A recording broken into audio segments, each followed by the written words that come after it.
कि विदित है कि इस बार बीएसपी के संस्थापक एवं जन्मदाता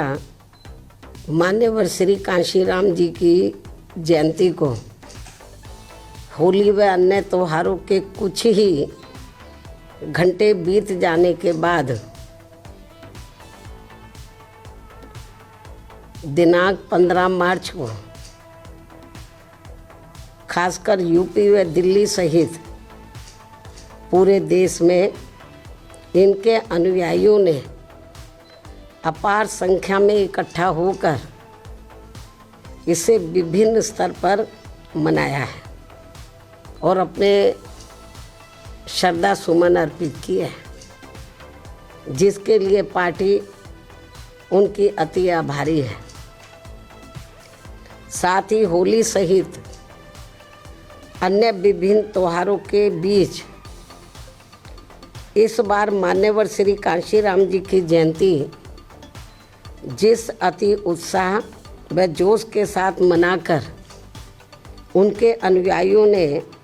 अपनी पार्टी को हर स्तर पर मजबूत बनाने का तथा उनकी एकमात्र उत्तराधिकारी व पार्टी की राष्ट्रीय अध्यक्ष का अपने पूरे तन मन धन से साथ देने का जो संकल्प लिया है, तो उसने पार्टी को मजबूती देने के लिए मेरे हिम्मत व हौसले को कई गुना और ज़्यादा बढ़ा दिया है, जिसे मैं अभी तक की तरह आगे भी अपने जीते जी अपने व्यक्तिगत तथा भाई बहन व रिश्ते नातों आदि के स्वार्थ में कभी भी कमज़ोर नहीं पड़ने दूंगी। वैसे भी मेरे भाई बहन व अन्य रिश्ते नाते आदि मेरे लिए केवल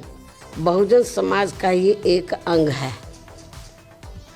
उसके सिवाय कुछ भी नहीं है। इसके अलावा पार्टी व मूवमेंट के हित में बहुजन समाज के जो भी लोग अपनी पूरी ईमानदारी व निष्ठा से कार्य करते हैं, तो उन्हें पार्टी में ज़रूर आगे बढ़ने का मौका दिया जाएगा और इस मामले में मेरे रिश्ते नाते आदि भी आड़े नहीं आएंगे। यहाँ मैं सावधानी के तौर पर ये भी बताना चाहूँगी कि पिछले कुछ वर्षों से सत्ता व विपक्ष में बैठी सभी जातिवादी सांप्रदायिक व पूंजीवादी पार्टियां बीएसपी के विरुद्ध अंदर अंदर आपस में मिलकर बहुजन समाज की एकमात्र हितैषी पार्टी बीएसपी को किस्म किस्म के हथकंडों के जरिए इसे कमज़ोर करने की पूरी कोशिश में लगी है, क्योंकि यहाँ जातिवादी पार्टियों को खासकर सन 2007 में यूपी में बीएसपी का अकेले ही पूर्ण बहुमत के आधार पर सत्ता में आना अभी तक भी उनके गले के नीचे से कतई भी नहीं उतर पा रहा है। उनकी बहुत बात करते हैं, लेकिन उसको धरातल पे कभी उतारते नहीं हैं। लेकिन मेरे नेतृत्व में सन 2007 में जब अकेले पूर्ण बहुमत की सरकार बनी, तो इसे मैंने धरातल पे उतारा, जिससे यहाँ यूपी में हमारे संतों, गुरुओं व महापुरुषों का काफ़ी हद तक सपना साकार हुआ है, जिसकी वास्तव में पूरी देन मान्यवर श्री कांशीराम जी की। और ये सब यहाँ समाज में परिवर्तन लाने के मामले में इतिहास के पन्नों में ज़रूर लिखा जाएगा। इसके साथ ही बीएसपी की सरकार ने ही यहाँ यूपी में इन वर्गों के लोगों को, यानी कि बहुजन समाज के लोगों को काफ़ी हद तक अपने पैरों पर खड़ा किया है। अपने संतों, गुरुओं व महापुरुषों को भी विभिन्न स्तर पर पूरा आदर सम्मान दिया गया है, जिसे लोग कभी भी नहीं भुला पाएंगे। लेकिन ये सब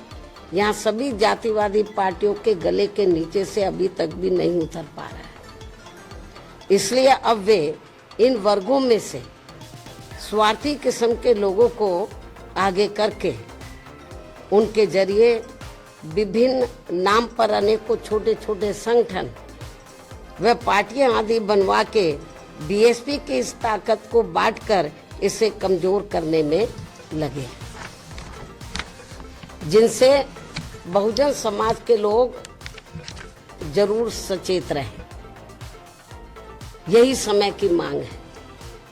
और यही पार्टी व मूवमेंट के हित में इनका सही कदम भी होगा यदि हमारे लोग सचेत रहते हैं। इसके अलावा यहाँ मैं ये भी कहना चाहूँगी कि देश के प्रधानमंत्री बीच बीच में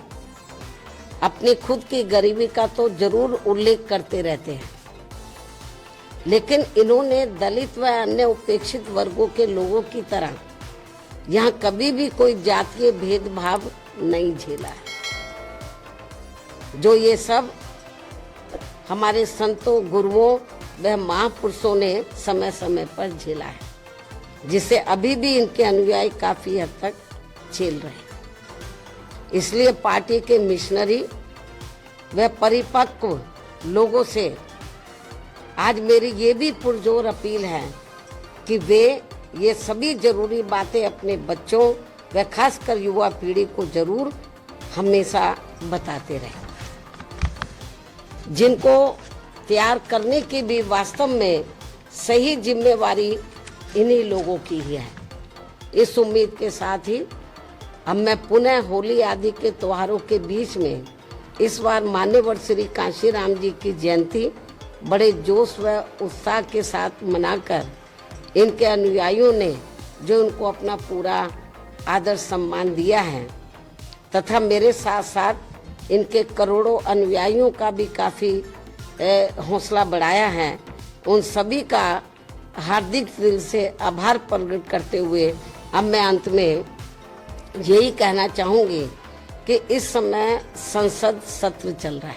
यह आप लोगों को मालूम है, जिसमें देश में आम जनहित के मुद्दों पर कम बल्कि अपने अपने स्वार्थ में राजनीति करने पर ज़्यादा जोर दिया जा रहा है, जो ये अति चिंता की बात है। साथ ही पिछले कुछ समय से वक्फ बोर्ड पर भी सत्ता व विपक्ष द्वारा जो राजनीति की जा रही है, तो ये भी अति चिंता की बात है। और यदि ये मामला समय रहते आम सहमति से सुलझा लिया जाता तो ये ज़्यादा बेहतर होता। केंद्र सरकार इस मामले में जरूर पुनर्विचार करे, सोच विचार करे, ये भी हमारी पार्टी की केंद्र सरकार से पुरजोर अपील है। इस उम्मीद के साथ ही अब मैं अपनी बात यहीं समाप्त करती हूँ। धन्यवाद। जय भीम व जय भारत।